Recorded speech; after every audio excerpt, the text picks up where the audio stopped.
विद्यार्थी मित्रांनो, याआधी आपण एक सामायिक समीकरणे म्हणजे लिनियर इक्वेशन आलेख पद्धतीनं आणि चलाचे लोप करण्याच्या पद्धतीनं म्हणजे ग्राफिकल मेथड आणि इलिमिनेशन मेथड या दोन पद्धतीने शिकलो. आता एक नवीन पद्धत बघू. या पद्धतीचं नाव आहे क्रॅमर्सच्या नियमानुसार एक सामायिक समीकरणे सोडवणे. Solving simultaneous equation or linear equation by Cramer's rule. आता ह्याला क्रॅमर्सचा नियम असं का म्हणायचं, कारण या पद्धतीचा शोध क्रॅमर्स या शास्त्रज्ञाने लावलेला आहे. ही पद्धत इतर दोन पद्धतीपेक्षा जरा सोपी आहे. चला तर मग क्रॅमर्सची पद्धत म्हणजे काय ते बघू. क्रॅमर्सची पद्धत जाणून घेण्याआधी एक छोटासा मुद्दा आहे, एक छोटासा टॉपिक आहे, निश्चयक म्हणजे काय, व्हॉट इज डिटर्मिनंट. हा मुद्दा थोडासा नीट लक्षात घ्या. डिटर्मिनंट म्हणजे निश्चयक, दोन उभ्या रेषांमधील लिहिले जाणारे आडवे घटक यांना निश्चयक असं म्हणायचं. Elements between two vertical line is non as determinant. आता निश्चयक सोडवणे म्हणजे या डिटर्मिनंटची किंमत काढणे. आता डिटर्मिनंटची किंमत काढणे कशी काढायची बरं ती, तर अतिशय सोपं आहे. जे घटक आहेत त्या घटकांच्या तिरकस गुणाकारांची वजाबाकी म्हणजे निश्चयकाची किंमत. Finding value of determinant means subtraction of cross multiplication of element. आता हे तिरकस गुणाकार कसा करायचा, तर पहिल्या घटकानं शेवटच्या घटकाला गुणायचं वजा दुसऱ्या घटकानं तिसऱ्या घटकाला गुणायचं. म्हणजे आपलं सूत्र तयार झालं ए गुणुले डी वजा बी गुणुले सी. आता हे जे मी सांगितलंय हा एक साचा आहे.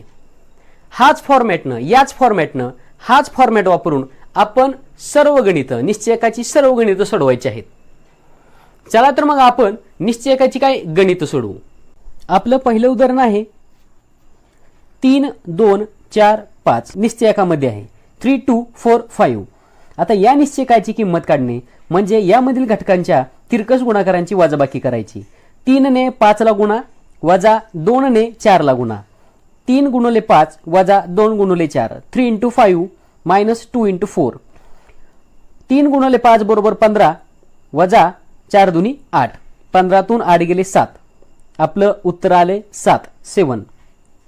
आता दुसरा निश्चयक, दुसरा डिटर्मिनंट. निश्चयकामधील घटक नेहमी आडवे वाचायचे. म्हणजे पुढचं आपलं उदाहरण आहे वजा 1, 7, 2, 4 मायनस 1, 7, 2, 4. हा डिटर्मिनंट सोडवण्यासाठी यामधील घटकांचे आपण तिरकस गुणाकार करू आणि त्यांची वजाबाकी करू. Subtraction of cross multiplication of elements. वजा 1 ने 4 ला गुणा वजा 2 ने 7 ला गुणा किंवा 7 ने 2 ला गुणा. वजा 4 गुणुले 1 वजा 7 गुणुले 2. 4 1 4 अधिक न वजाला गुणलं म्हणून उत्तर वजा. Plus into minus is equal to minus म्हणून उत्तर वजा 4 आलेलं आहे. वजा 4 वजा 14.